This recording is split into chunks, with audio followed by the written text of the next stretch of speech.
King Belshazzar, the ruler of Babylon, had a big feast. 1,000 guests came to eat and drink with the king.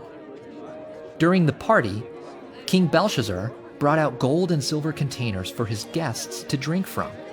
The containers had been taken from God's temple in Jerusalem. The king was misusing them. While the king and his guests drank, they worshipped their false gods, gods made of gold, silver, bronze, iron, wood, and stone. Suddenly, the feast was interrupted. A hand appeared at the wall, and its fingers began writing a message. The king watched the hand, and he was very afraid. His face was pale and his legs shook. The king stared at the message on the wall, but he didn't understand what it meant. The king called for the wise men in his kingdom. "If anyone can tell me what this message means, I will give him gifts and an important job in my kingdom," he said. The wise men came, but none of them knew what the message meant. King Belshazzar and his guests were upset. Then the queen remembered Daniel. Daniel was wise, so Daniel was called to the palace. Daniel saw the message and understood what it meant. The message was from God. Daniel reminded the king about what happened to his relative, King Nebuchadnezzar.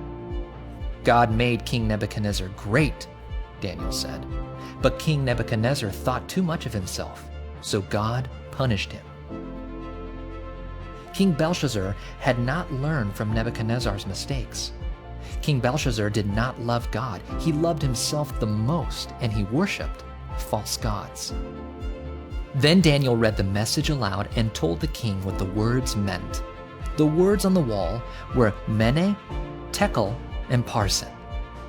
Mene meant that God had counted the days of the kingdom.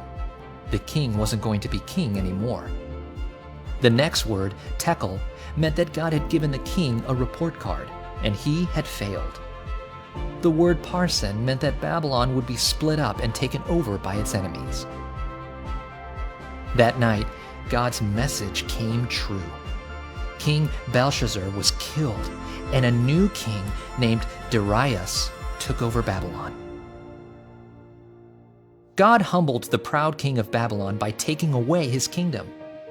King Jesus willingly humbled himself by dying on the cross for our sin.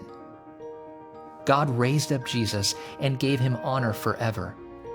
When we humble ourselves and trust in Jesus, God will raise us up to enjoy Jesus and his kingdom forever.